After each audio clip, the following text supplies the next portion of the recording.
Okay student, तो join कर लिए।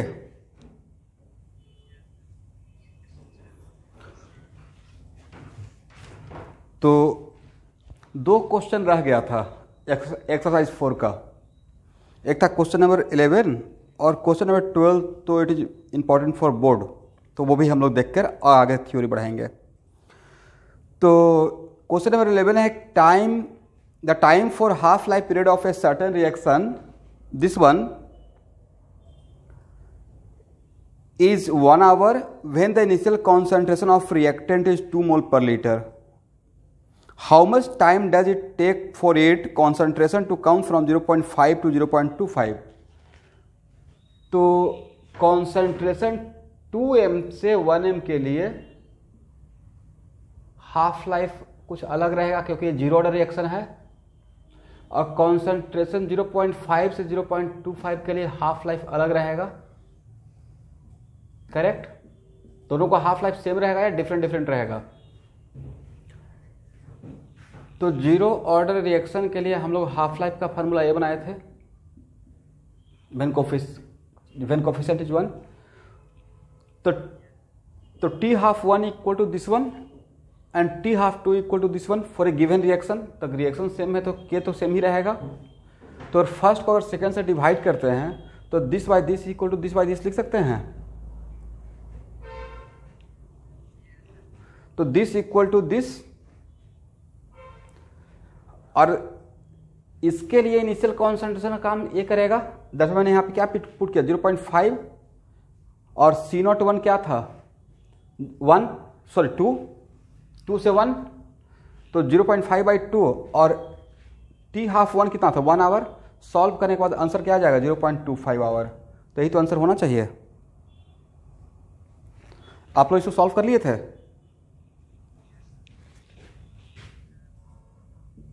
अब आते हैं क्वेश्चन नंबर 12 को ध्यान से समझिएगा। बार बोल रहे हैं कि बोर्ड में ऐसा क्वेश्चन आता है सीबीएसई में खास करके कि प्रूव दैट ये कौन सा ऑर्डर ऑफ रिएक्शन है। तो आपको डेटा सॉल्व करने का तरीका पहले सीखिएगा। आपको डेटा दिया हुआ है डिफरेंट टाइप का, किसी रिएक्शन का डिफरेंट, और वो रिएक्शन का ऑर्डर क्या है वो नहीं पता है और वही निकालना है। और यह है कॉन्सेंट्रेशन रिएक्टेंट का, और यह है time.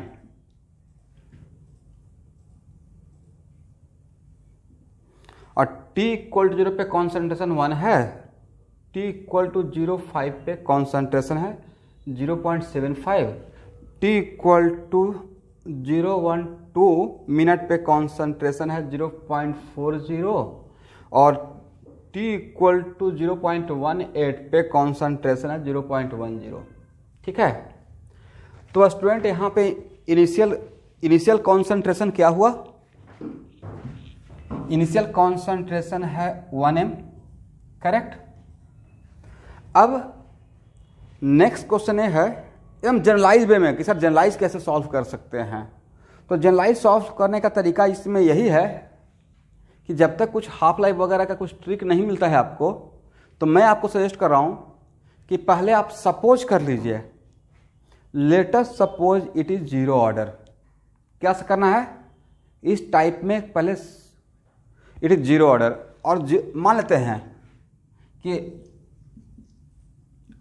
Late us suppose that it is zero order. तो और जीरो ऑर्डर मान लीजिए, तो जीरो ऑर्डर का आपके पास तो ये एक्सप्रेशन था, नहीं टी हाफ नहीं। करेक्ट? अब आपको क्या करना है कि पहले जीरो ऑर्डर मानकर, सब लोग ध्यान सुनिएगा मैं क्या बोल रहा हूं।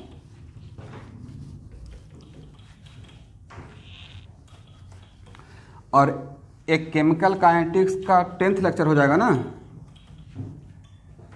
एक लेक्चर तो बहुत छोटा है, लेक्चर 4 17 मिनट का ही लेक्चर था वो, बट क्या कीजिएगा सीक्वेंस दे रहे हैं। तो यहाँ पे अगर ये मान लिए कि let us suppose it is zero order, तो अब आपको क्या करना है कि एक टाइम ए ले लीजिए और एक टाइम ए ले लीजिए, कोई दो टाइम, और ऐसे कीजिएगा C1 टाइम T1 पे, कौन सा टाइम, T1 T2, तो C1 इक्वल टू माइनस के T1 K1 T1 plus C0, और यहां से आपको क्या निकालना है, K1, क्या निकालना है स्टूडेंट, K1, और फिर से लिखिएगा C2 K2 T2 plus C0, और T2 का तो आपको पता रहेगा कॉन्सेंट्रेशन, और यहां से सॉल्व करके क्या निकालना है आपको, K2, करेक्ट। तो नेक्स्ट क्वेश्चन कि सर K1 और K2 क्यों माने, तो मैं बोला कि K1 K2 किसी वजह से माने। अगर यहां से K1 निकालते हैं और यहां से K2 निकालते हैं, और अगर K1 इक्वल टू K2 हो गया, क्योंकि गिवन रिएक्शन का रेट कांस्टेंट तो चेंज नहीं होगा विथ कॉन्सेंट्रेशन, तो अगर K1 इक्वल टू K2 हो गया, इसका मतलब है कि इस इक्वेशन और इस इक्वेशन को सेटिस्फाई कर रहा है, करेक्ट। तो यहां से क्या प्रूफ हो जाएगा कि इट इज जीरो ऑर्डर, और अगर आप लक्की रहे तो K1 equal to first time ही हो गया, लेकिन अगर K1 इक्वल टू K2 हो गया मतलब जीरो ऑर्डर रिएक्शन, तो मेरा बनाने का तरीका, मैं इसको ऐसे चला, लेकिन if K1 equal to K2 नहीं हुआ, इसका मतलब है zero order is not of zero order reaction, correct. तो नेक्स्ट क्वेश्चन की तरह अगर जीरो ऑर्डर नहीं हुआ तो फिर क्या करेंगे, तो फिर आगे बढ़ेंगे और क्या मानेंगे, फिर से late us suppose it is first order. समझ रहे हैं ना बोर्ड में कैसे सॉल्व करना है। तो ए हो गया मतलब यहां पे आपका काम खत्म हो गया, लेकिन अगर यहां पे नहीं हुआ, इसका मतलब जीरो ऑर्डर नहीं है, तो आगे बढ़ना है, let us suppose it is first order, और फिर से वहां पे क्या करना है, K1 T1, अब late us suppose it is first order, ठीक है। तो फर्स्ट ऑर्डर का इक्वेशन लिखेंगे, K1 T1 इक्वल टू कितना था, 2.303 C0 बाई C1, और K2 T2 equal to 2.303 log C0 by C2, और इसको सॉल्व करके यहाँ से K1 निकालेंगे और यहाँ से सॉल्व करके K2 निकालेंगे, और अगर if K1 equal to K2 आ गया मतलब कौन सा ऑर्डर, फर्स्ट ऑर्डर, और नहीं आया तो कहाँ बढ़ना है, तब सेकेंड ऑर्डर। तो अभी तो सेकेंड ऑर्डर पढ़ाया भी नहीं है, लेकिन फिर भी तो ऐसे करके सॉल्व करना था आपको। तो आप लोग इस क्वेश्चन को सॉल्व किए हैं, तो कैसे सॉल्व किए थे, तो अब समझ में आ गया कि इस टाइप का क्वेश्चन को जहां पे ऐसे बॉक्स बना के डेटा दिया रहेगा और प्रूफ करना रहेगा कि इसका ऑर्डर क्या है, तो इस क्वेश्चन को सॉल्व करने का तरीका, तो क्या मैं सॉल्व करके प्रूफ करके दिखाऊं या मैं तरीका बता दिया तो आप देख लीजिएगा एक बार, ठीक है। चलिए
अब नेक्स्ट थ्योरी है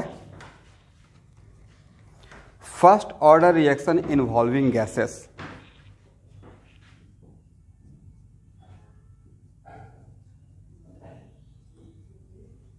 फर्स्ट ऑर्डर रिएक्शन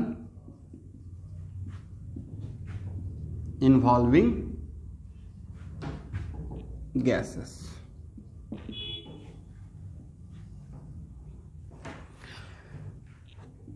तो A converted into product,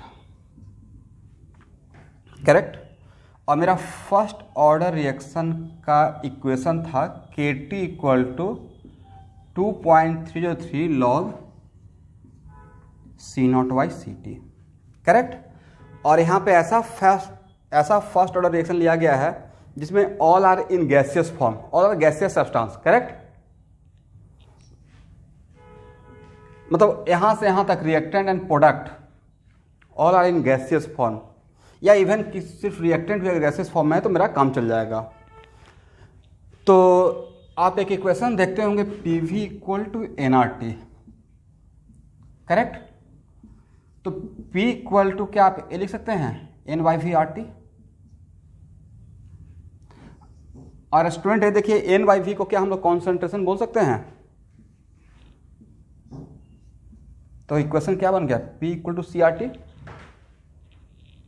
P equal to CRT। और अगर टेम्परेचर कांस्टेंट है student, if temperature is constant तो क्या P directly proportional to C हो जाएगा।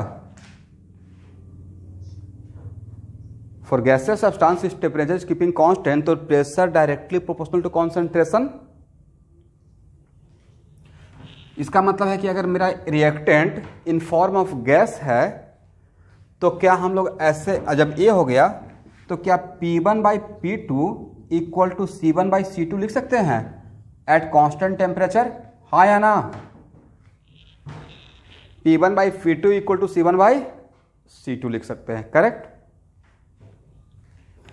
That's why for gaseous substance क्या हम लोग का एक फार्मूला बन सकता है इस तरीके से 2.33 log P0/Pt, क्योंकि C0/Ct इक्वल टू व्हाट, क्या आप लिख सकते हैं।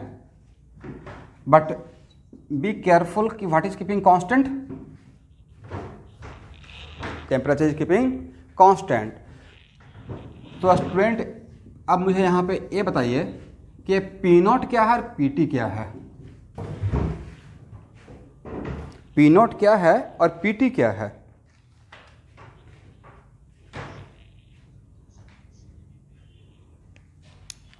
P0 इनिशियल प्रेशर है और Pt क्या है, प्रेशर एट टाइम T। आप में से और कोई, anyone.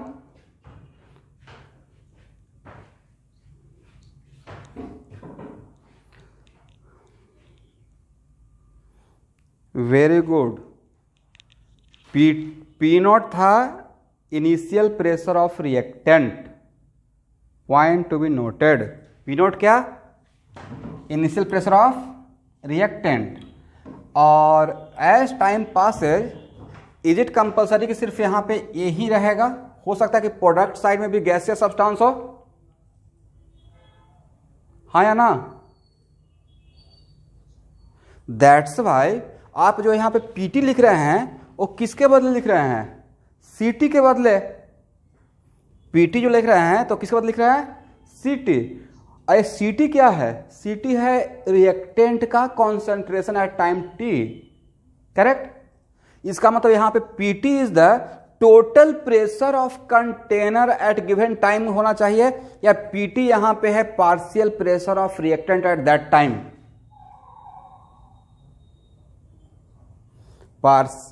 Yes, partial pressure of reactant at that time. Pt is not the total pressure at that time, correct? That's why यहां पे आपको समझने का रिक्वायरमेंट है। P0 था इनिशियल प्रेशर ऑफ रिएक्टेंट, सब लोग को समझ में आ रहा है ये बात। और Pt क्या है, टोटल प्रेशर या पार्शियल प्रेशर, पार्शियल प्रेशर किसका, ऑफ रिएक्टेंट का, किस मोमेंट का, at that time, at time T। तो यहाँ पे अगर पीटी के बारे में हम लोग केयरफुल नहीं रहते तो हो सकता है कि पीटी के बदले आप टोटल प्रेशर ही पुट कर देते हैं, और इट माइट भी ऐसा हो सकता है कि टोटल प्रेशर में ए और बी, यहाँ पे बी रहता, सी रहता, सबका प्रेशर पुट करते हैं, तो आंसर रॉन्ग हो जाता है। करेक्ट, बिकॉज आप जो पीटी पुट कर रहे हैं वो सीटी के बदले पुट कर रहे हैं, और सीटी क्या था, सीटी the only the concentration of what, reactant. सीटी सिर्फ क्या ले रहे हैं, रिएक्टेंट का ले रहे हैं। ये समझ में आ गया।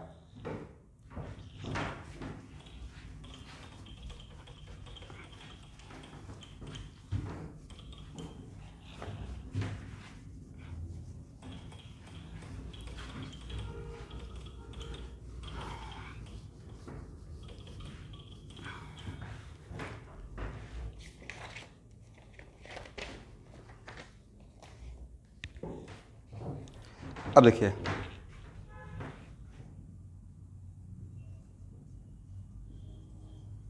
Simultaneous first order reaction.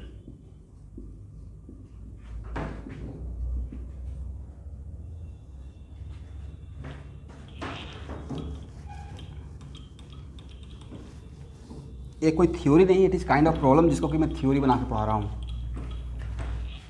तो साइमल्टेनियस फर्स्ट ऑर्डर रिएक्शन का मतलब है कि कोई दो ऐसा रिएक्शन जो सेम टाइम पे स्टार्ट हुआ, सेम कंटेनर में है, बट टू डिफरेंट रिएक्शन है।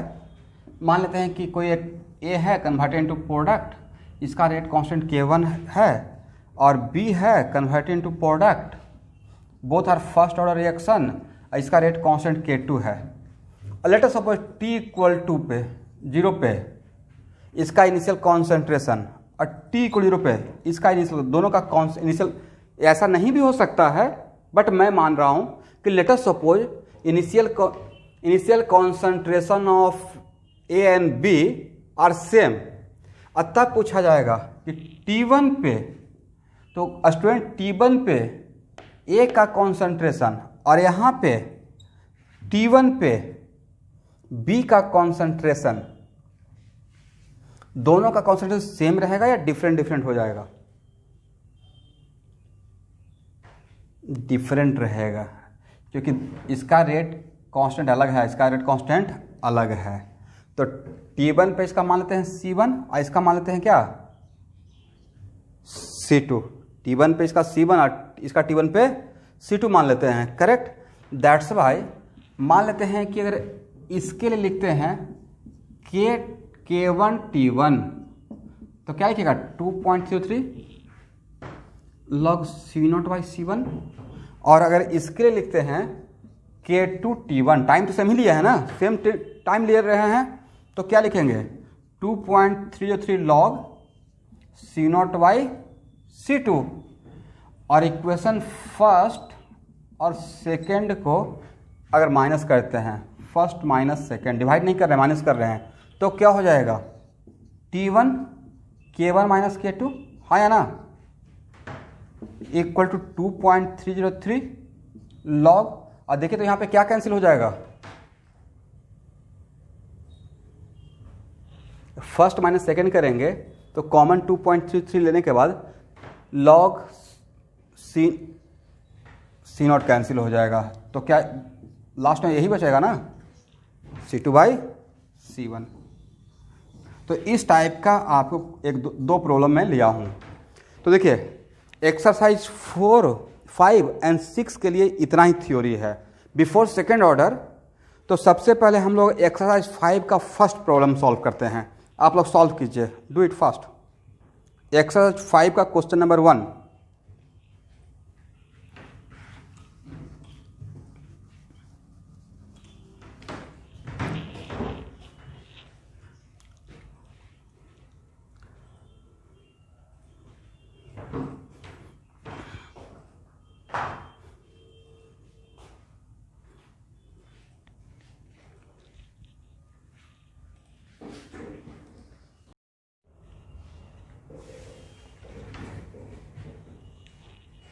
तो देखिए इस क्वेश्चन को मेरे साथ सॉल्व कीजिए।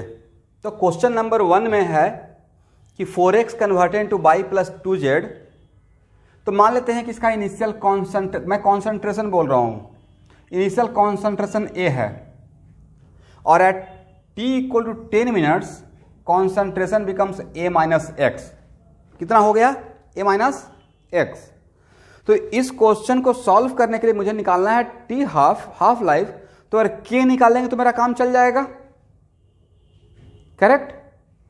तो मेरा इक्वेशन है K T equal to 2.303 log A by A minus x.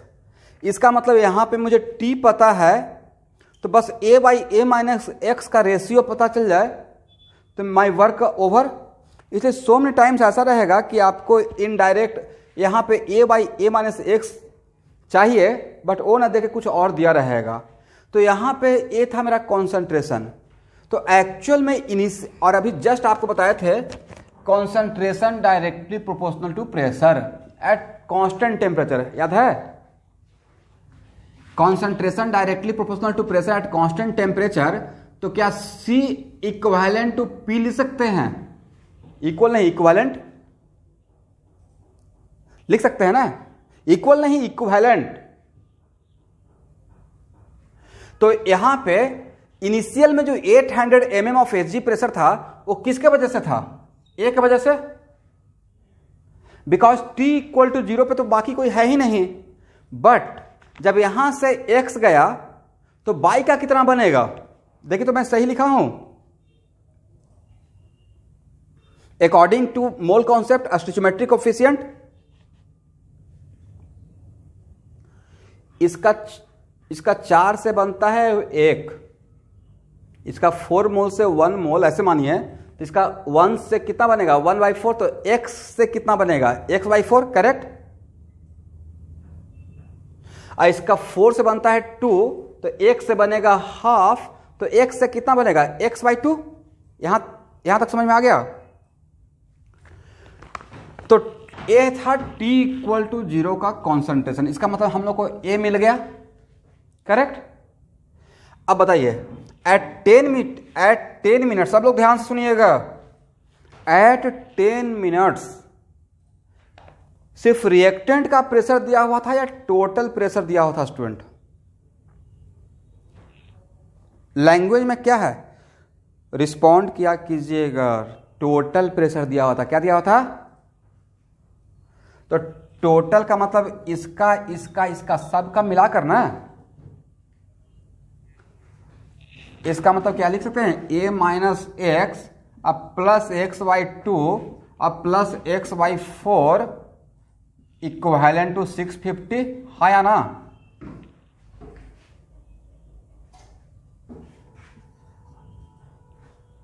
और आप लोग को नजर आ रहा है? मुझे तो नजर आ रहा है।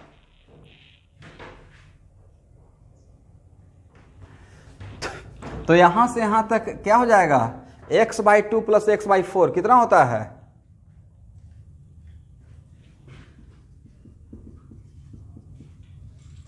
(3x/4).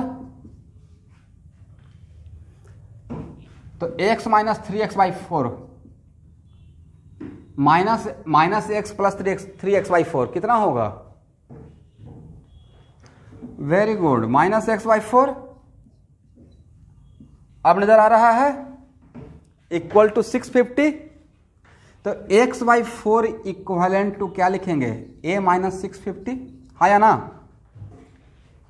बट a के बदले कौन सा वैल्यू पुट कीजिएगा? तो इसका मतलब हुआ x/4 इक्वलेंट टू 800 माइनस 650।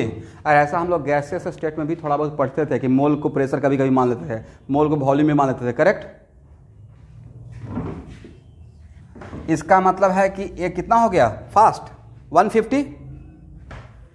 इसका मतलब x equivalent to what? mm of Hg। तो अब बताइए, आपको a भी पता है और x भी पता है, तो यहां पे नहीं बैठा देंगे वैल्यू को। तो 2.33 लॉग a के बदले कितना लिखेंगे? 800 और माइनस 600। देखिए तो सही है। तो कितना हो जाएगा? log 4। तो KT इक्वल टू हो गया 2.303 और log 4 के बदले क्या लिख सकते हैं? 2 log 2। और एक क्या होता है? बोले 0.693। थोड़ा सा स्मार्ट वर्क भी करना है।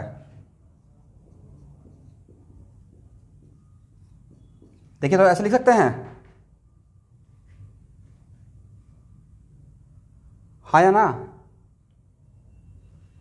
और ये क्या है, इज इट कंपल्सरी कि पहले एकदम, इज इट कंपल्सरी कि पहले के निकालेंगे, थोड़ा फील करेंगे क्या के निकाल ली है, फिर टी हाफ निकालेंगे। ये है टी हाफ, तो T equal to 2 T half, तो टी हाफ इक्वल टू कितना, और टी कितना था 10 मिनट्स। कोई काम अगर स्मार्टली और शॉर्टकट में होता है, अगर आपको क्लिक कर गया तो बढ़िया है, टाइम भी बचा लीजिए। तो correct answer should be what, 5 minute. तो ये क्वेश्चन टफ था।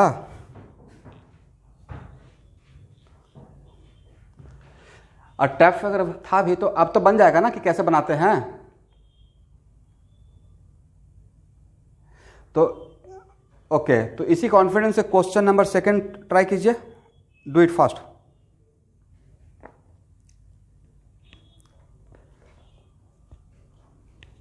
सिर्फ कहानी थोड़े होते रहेगा, सिर्फ थ्योरी पढ़ाते रहेंगे, सॉल्व भी तो करना है। तो इसको पॉज कर दीजिए। था कि ए जो मीथेन है, ए इस फॉर्म में डिकम्पोज हो रहा है, तो इसका मैंने ए लिया। यहाँ से अगर आफ्टर 15 सेकेंड एक्स गया, तो यहाँ पे अकॉर्डिंग टू स्टोइचियोमेट्रिक कोएफिशिएंट 1:1:1 है, तो इसका एक्स है, इसका भी एक्स बनेगा, इसका भी एक्स बनेगा, करेक्ट। तो total pressure, initially total pressure was 36.2 torr, तो it is only due to A concentration A, that's why मैंने ए इक्विवेलेंट टू 36.2 ले लिया। After 15 second total pressure was 42.2, तो टोटल प्रेशर का मतलब this plus this plus this इन सब के कारण हुआ, that's why A minus X plus X plus X equal to 42.4, that's why A plus X equal to 42.4, that's why क्या यहां से एक्स निकाल लेंगे, then what the value of X, 6.2 torr, correct. अब इस क्वेश्चन में फर्स्ट क्वेश्चन था कि what is the partial pressure of azomethane after 15 second, तो आफ्टर 50 सेकेंड इसका प्रेशर क्या था, तो आफ्टर 50 सेकेंड ये क्या था, ए माइनस एक्स ही तो था, करेक्ट। इसका मतलब है कि हम लोग को पार्शियल प्रेशर ऑफ एजोमीथेन के लिए ए माइनस एक्स निकालना है, तो ए का वैल्यू पता है, एक्स का वैल्यू पता है, तक आंसर क्या हो जाएगा 30 टॉर। सेकेंड क्वेश्चन कि हम लोग को टी हाफ निकालना था, टी हाफ निकालने के लिए के निकालेंगे तो मेरा काम हो जाएगा, तो K T equal to 2.303 log A by A minus X, तो के और टी का वैल्यू 15 सेकेंड, 2.303 लॉग ए का वैल्यू 36.2, अब ए माइनस एक्स का वैल्यू 30, करेक्ट। तो क्या यहां से टी के निकल जाएगा, रेट कांस्टेंट, और के निकल जाएगा तो क्या टी हाफ निकाल लेंगे 0.693 बाई के,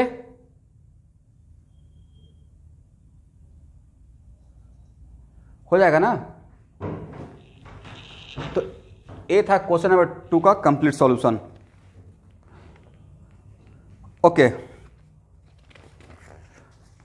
तो यहां देखिएगा, तो आपका असाइनमेंट ये रहा, और जो मैं बोल रहा हूं उसको नेक्स्ट क्लास में मैं सॉल्व करूंगा, ठीक है। एक्सरसाइज 5 का क्वेश्चन नंबर 3, 4, 5 एंड 6 इसको अटेम्प्ट लेकर रखना है। इसको मैं कल सबसे पहले इसी को सॉल्व करूंगा, और एक्सरसाइज 6 में 2 ही क्वेश्चन है, 1 एंड 2 बनाना है, करेक्ट।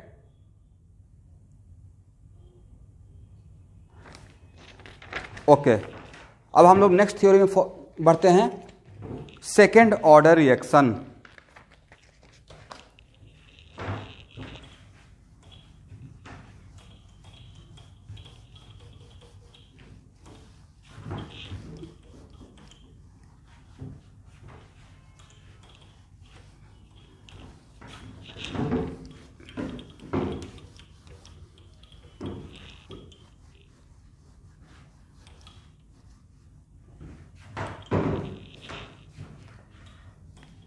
देखिए,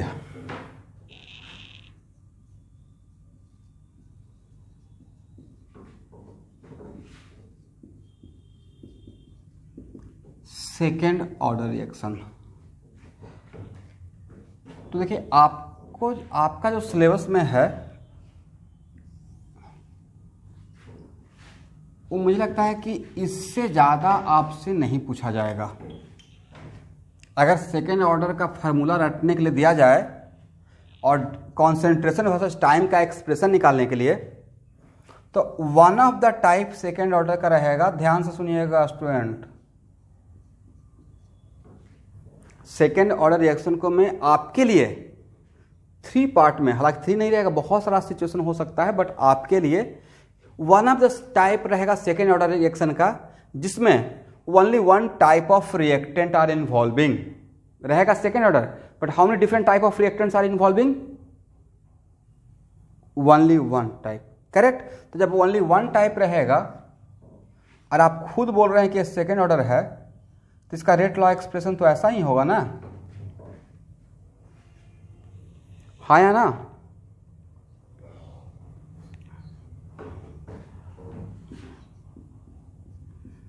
सेकेंड में जो टाइप सोच रहा हूं उसमें 2 रिएक्टेंट्स आर इन्वॉल्विंग, 2 से ज्यादा भी हो सकता है, बट मैं 2 ही सोच रहा हूं, ए एंड बी, करेक्ट। और तो नेक्स्ट क्वेश्चन कि सर जब ये जो सोचे हैं उसमें ए भी तो हो सकता है, ध्यान सुनिएगा कि इसके रेस्पेक्ट में ऑर्डर ऑफ रिएक्शन हाफ और इसके रेस्पेक्ट में ऑर्डर ऑफ रिएक्शन 3/2, हाँ या ना? हाफ एंड 3/2 दोनों को जोड़ देंगे तो 2 हो जाएगा। बट मैं जो एजम्पशन लेकर फार्मूला डेवलप कर रहा हूं उस मेरे एजम्पशन में A and B they are 2 reactants are involving in this category and B suppose that, मैं खुद मान के चल रहा हूं आपके लिए कि ऑर्डर ऑफ रिएक्शन, मैं इसी एजम्पशन के लिए फार्मूला डेवलप करूंगा, order of reaction with respect to each reactant equal to 1, this is my assumption, correct.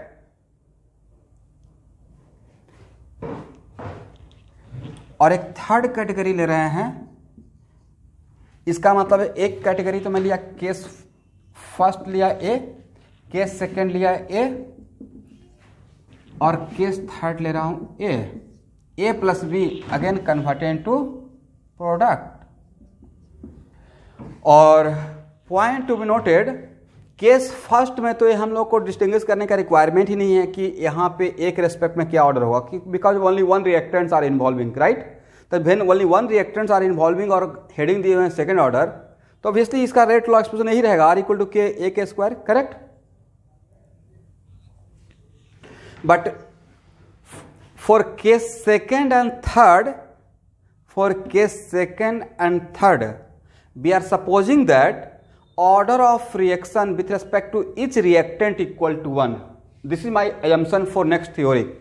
Okay? तो नेक्स्ट क्वेश्चन कि सर सेकेंड थर्ड में तो डिफरेंस क्या है, यहां भी a प्लस बी ही लिए हैं और वहां भी a प्लस बी, और आप बोल रहे हैं कि दोनों केस में order of reaction with respect to each reactant equal to 1, तो लग रहा है कि शायद सेम ही है, correct.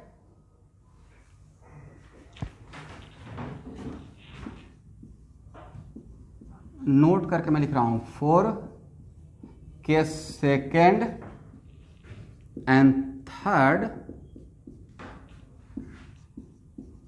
We are supposing that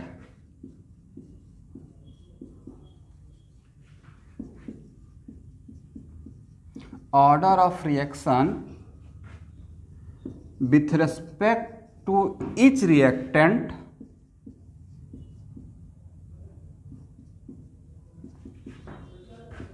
equal to 1, कितना? Equal to 1। ये मेरा के सेकेंड और थर्ड के लिए जंक्शन रहेगा जब मैं थ्योरी को आगे लेकर चलूंगा। नेक्स्ट,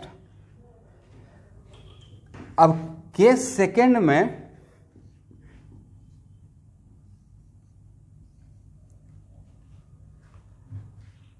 और केस थर्ड में यही डिफरेंस रहेगा स्टूडेंट। केस सेकेंड और थर्ड में कॉमन बात मैंने ये रखा कि order of reaction with respect to each reactant equal to 1, but in case second में ए एंड बी दोनों रिएक्टेंट का t इक्वल टू 0 पे मैं सेम कॉन्सेंट्रेशन लूंगा। क्या डिफरेंट लेंगे या सेम लेंगे? सेम। बट केस थर्ड में ए और बी का t इक्वल 0 पे डिफरेंट कॉन्सेंट्रेशन लेकर सॉल्व करूंगा। ओके, तो अब नहीं लग रहा कि केस सेकेंड और थर्ड डिफरेंट सिचुएशन में क्रिएट कर दिया? और केस सेकेंड और थर्ड में कॉमन बस यही है कि दोनों केस में order of reaction with respect to each reactant 1 है। लेकिन आगे चलकर देखिएगा कि फर्स्ट और सेकेंड को मैं सिंपल सेकेंड ऑर्डर बोलूँगा। सिंपल मतलब ये आसानी से इसका निकल जाता है इंटीग्रेट वगैरह करने पे। बट केस थर्ड थोड़ा डिफिकल्टी से इंटीग्रेशन हो पाएगा, दैट्स वाई इसको कॉम्प्लेक्स सेकेंड ऑर्डर बोल देंगे। सिंपल सेकेंड ऑर्डर या कॉम्प्लेक्स? और उसका आपको सबको विजुअलाइज हो जाएगा क्यों कॉम्प्लेक्स में नाम बोल रहा हूँ। जबकि इसमें एक सिंपल सा बात यह है कि अभी इसका ऑर्डर ऑफ रिएक्शन सब में 1 और 1 ही रखे हैं, और आगे जब इसका डेरिवेशन करेंगे तो जस्ट इमेजिन कि जब डेरिवेशन के बाद आपको खुद फील हो जाएगा कि 1 और 1 रखने के बाद ये सिचुएशन इतना कॉम्प्लेक्स था, तो इसका हाफ इसका 3/2 करते थे तो शायद आपसे ना हमसे इंटीग्रेशन शायद 2-3 पेज चला जाता। इसका मतलब केमिस्ट्री खत्म, मैथमेटिक्स ही शुरू हो जाता।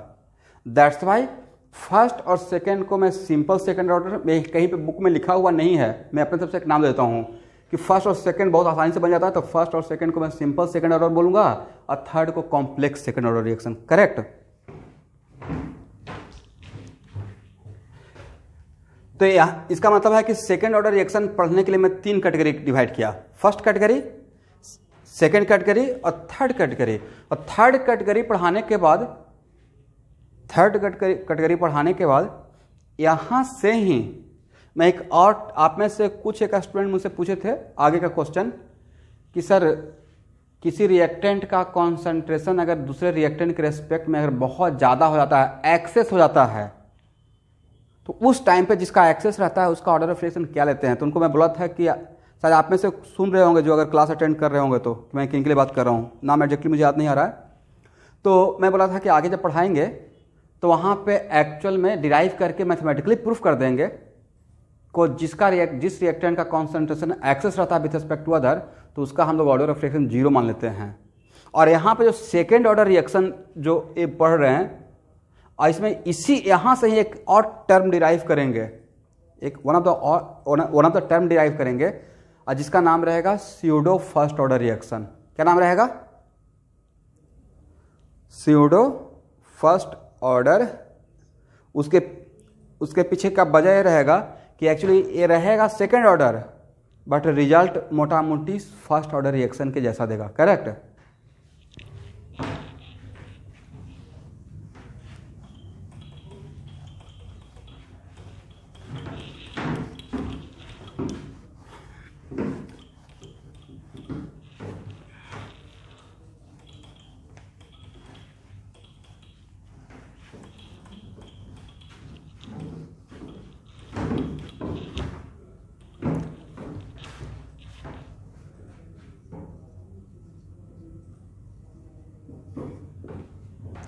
पहले हम लोग केस फर्स्ट डील करते हैं। A converted into product, T equal to 0 पे कॉन्सेंट्रेशन C0 है और T इक्वल टू T पे कॉन्सेंट्रेशन Ct है। तो इसका डिफरेंशियल रेट लॉ तो ये रहेगा R equal to minus dA/dt। Correct? और रेट लॉ एक्सप्रेशन क्या रहेगा? R equal to K A के पावर 2। और just like previous situation this equal to this कर देंगे, तो क्या लिखेंगे? Minus dA/dt equal to K A², then dA/A² equal to minus K dt। यहां तक स्टूडेंट समझ में आ गया? Integration taken from 0 to t, तो यहां पे इंटीग्रेशन सी नॉट से सी टी, और बोलिए D X by X square का इंटीग्रेशन क्या होता है?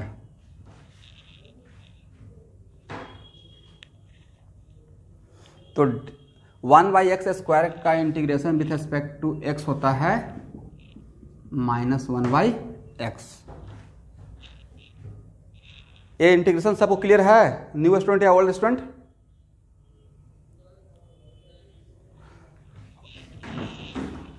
तो -1/a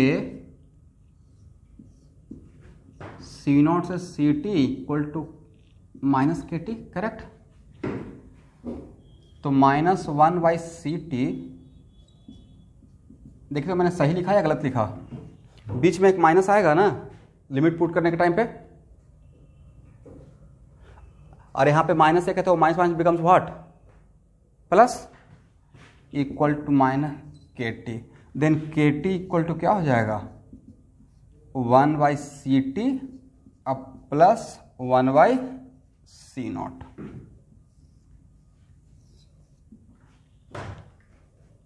यहां तक सही है? क्लियर है ना? ओके ओके, अभी ठीक है?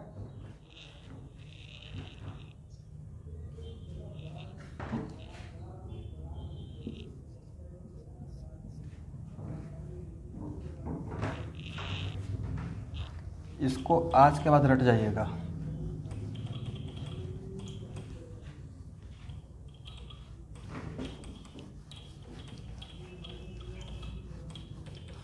बट ये सेकेंड ऑर्डर रिएक्शन है। This is the reaction of, this is the expression of concentration versus time for second order. But which type of second order? That type of second order reaction in which only one reactants are involving, correct? तो वो आप लोग notebook में लिख लेंगे। Okay, next question ये है कि यहां तक आ गए तो अगर आपसे पूछा जाएगा, सपोज कीजिए तो 1/ct, 1/ct के लिए क्या हम लोग ये लिख सकते थे? kt plus 1/c0।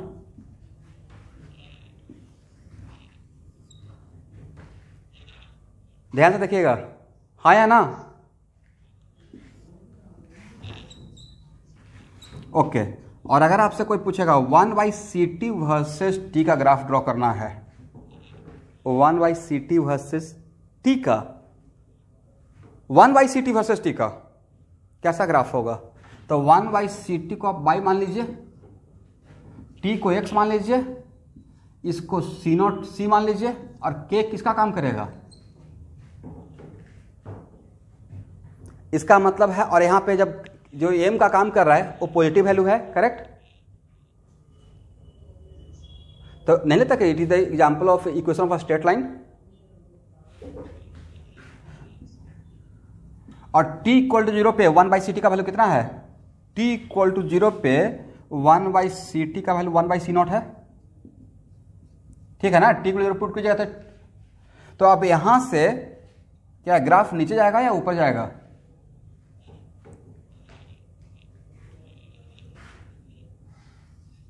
ऊपर जाएगा।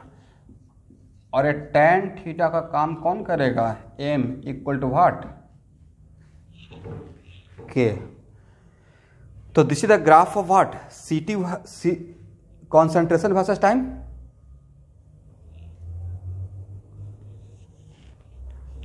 नहीं, कॉन्सेंट्रेशन वर्सेस टाइम का ग्राफ नहीं है, ये 1/, कॉन्सेंट्रेशन वर्सेस टाइम का ग्राफ है, टाइम का ग्राफ।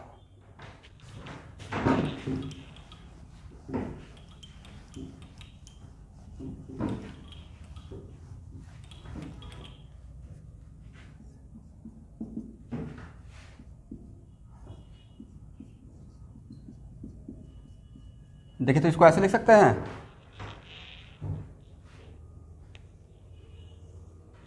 हाँ या ना? इसी इक्वेशन को ऐसे लिख सकते हैं, लिख सकते हैं।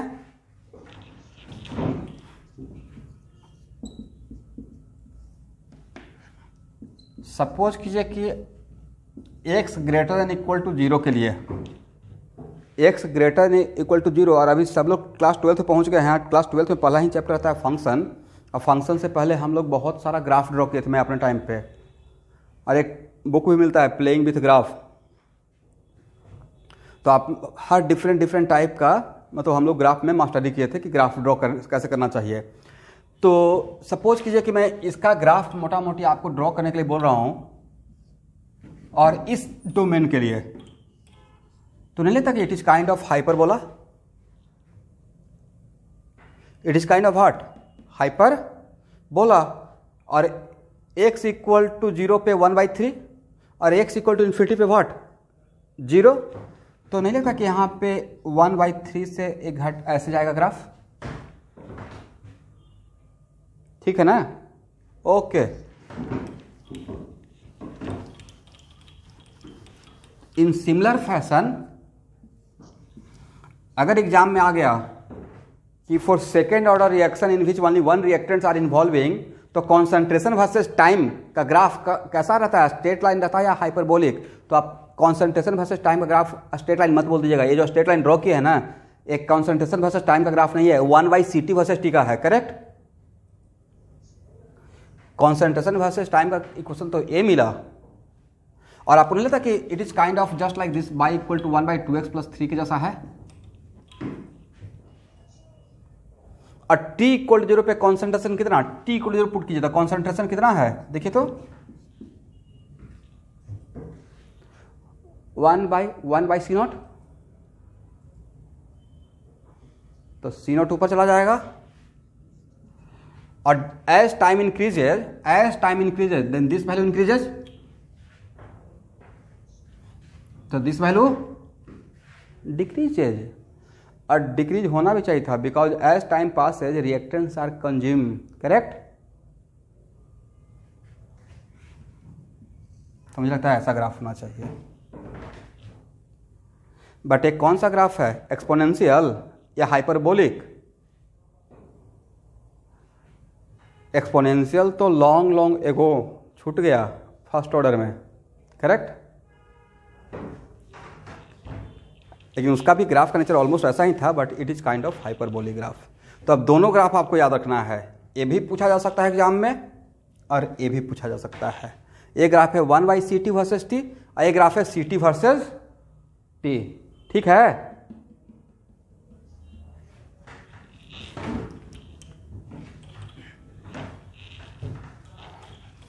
चलिए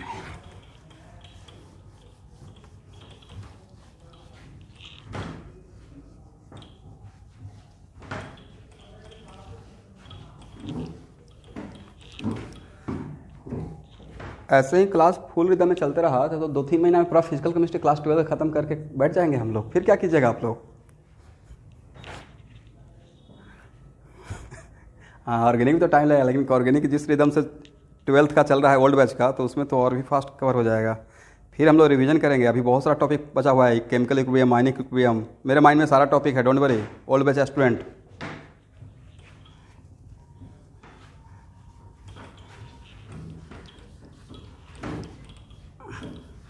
चलिए अब आते हैं T half of second order. T half of second order, तो हम लोग का फार्मूला था 1/CT equal to second order का, लेकिन फार्मूला इस फॉर्मेट में याद रखिए तो ज़्यादा बेटर है, उस फॉर्मेट में आपको याद नहीं रहेगा, इसलिए मैं आपको सजेस्ट करूंगा कि इस फॉर्मेट में याद रखिए 1/CT equal to KT plus 1/C0। तो हाफ लाइफ के लिए CT बिकम C0/2, तो ये क्या रहेगा, KT हाफ अब प्लस 1/C0। यहां से T हाफ का वैल्यू मुझे बताइए कैलकुलेट करने के बाद, तो ये हो जाएगा 2/C0 minus 1/C0 equal to KT half, then it becomes what, then it becomes T half equal to, बोलिए 1/2 तो नहीं रहना चाहिए, 1/C0 के तो इसमें इंटरेस्टिंग क्या आपको मिला, इसमें इंटरेस्टिंग ये मिला है कि सेकेंड ऑर्डर रिएक्शन में इनिशियल कॉन्सेंट्रेशन ज़्यादा तो हाफ लाइफ कम, और इनिशियल कॉन्सेंट्रेशन कम तो हाफ लाइफ ज़्यादा। करेक्ट। अब एक बार फिर से फर्स्ट जीरो ऑर्डर से आते हैं। जीरो ऑर्डर में मिला था, जीरो ऑर्डर में सी नोट ऊपर में था, हाँ या ना? T half equal to C naught by 2 के, और फर्स्ट ऑर्डर में सी नोट था ही नहीं। करेक्ट। और सेकेंड ऑर्डर में सी नोट नीचे है। तो अब मैं आगे का दुनिया बता देता हूं जो कि आपको नहीं देखना है।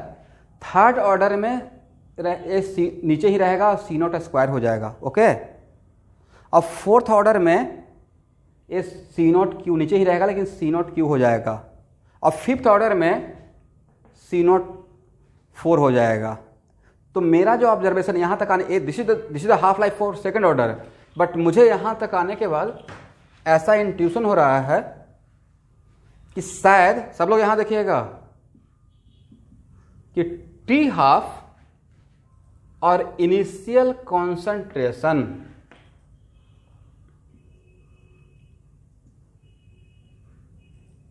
शायद इस तरीके से रिलेटेड है।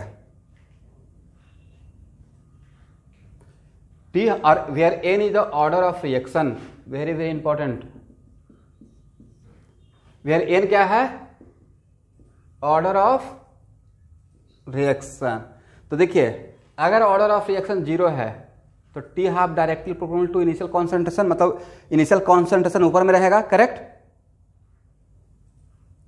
और अगर एन का वैल्यू 1 रहेगा तो 1 - 1 0, मतलब 1 खत्म हो जाएगा। और अगर ऑर्डर ऑफ रिएक्शन 2 रहेगा तो 1 - 2 -1 बचेगा, तो नीचे आ जाएगा ये। और अगर 3 रहेगा तो -2 हो जाएगा। तो ये बहुत इंपॉर्टेंट एक फार्मूला मिला, T half directly proportional to A के power 1 - n, where N is what? Order of reaction. तो नेक्स्ट क्वेश्चन ये है कि सर इसका एडवांटेज क्या है? सब लोग ध्यान सुनिएगा, बी केयरफुल। थोड़ा सा ध्यान हटा तो दुर्घटना घटा। तो इससे फायदा यह रहेगा कि कभी कभी 2 टी हाफ दिया रहेगा, टी हाफ 1 A1 और उसी रिएक्शन का T half 2 A2। Initial concentration A1 पे टी हाफ 1 और इनिशियल कॉन्सेंट्रेशन A2 पे टी हाफ 2। और तब आपसे पूछा जाएगा what is the order of reaction. क्या पूछा जाएगा? What is the order of reaction. तो सॉल्व करने का तरीका ये रहेगा कि क्या इसको हम लोग ऐसे सॉल्व करेंगे, T half 1 by T half 2 equal to A1 by A2 to the power A1 - n, हाँ या ना? इसका एडवांटेज लेकर क्या ऐसे लिख सकते हैं? और यहां से ए पता है, ए पता है, ए पता, ए है पता है, अननोन एन है, तो एन निकाल लेंगे। कैसे?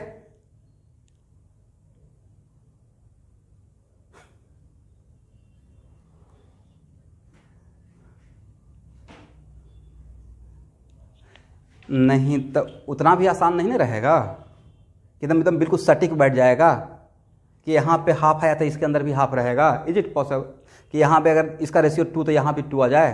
तब तो लाइफ कितना आसान हो जाएगा। नहीं, एक्चुअल में ऐसा हो भी सकता है, यहाँ पे 2 यहाँ पे 3 आ गया, तब क्या कीजिएगा?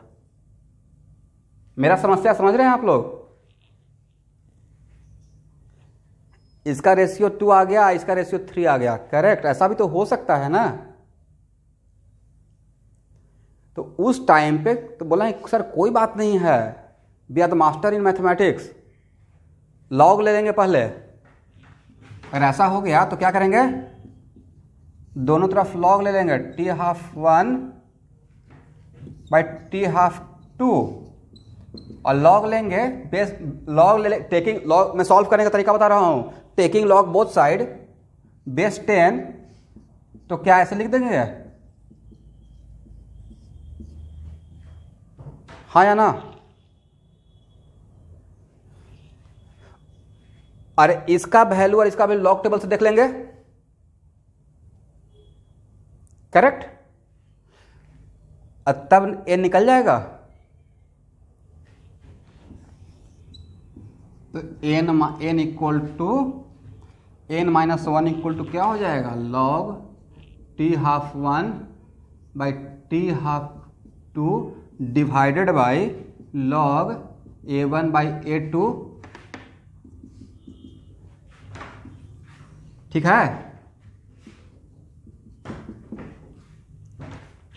देख तो सही है।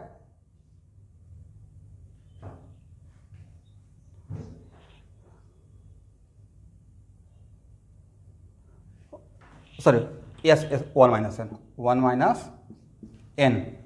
तो वन माइनस एन रहेगा तो हो इक्वल टू क्या हो गया? वन माइनस एन, तो एन इक्वल टू क्या हो जाएगा? One minus this one. ठीक है, देखिए ये तो जस्ट मैं एक देखिए मेरा काम यहाँ पे खत्म, एज ए टीचर मेरा काम यहाँ पे क्या हो गया था? खत्म। उसके बाद जो काम कर रहे हैं वो एक केमिस्ट्री है या मैथमेटिक्स है? इसके बाद जो काम किए वो मैथमेटिक्स था। अब उसमें ये मैं समझाया कि समटाइम्स ऐसा भी हो सकता है कि इसका रेशियो 2 है, इसका रेशियो 3, तब अब उस टाइम पे लॉग ले लीजिएगा दोनों तरफ और तब वैल्यू निकालिएगा, करेक्ट? ओके, तो स्टूडेंट आज का क्लास मैं यहाँ पे ही स्टॉप कर रहा हूँ। और आपका होम असाइनमेंट याद है? एक्सरसाइज 5 का क्वेश्चन नंबर 3, 4, 5, 6, 7 तो था ही नहीं, इसका मतलब देखें ही देखें।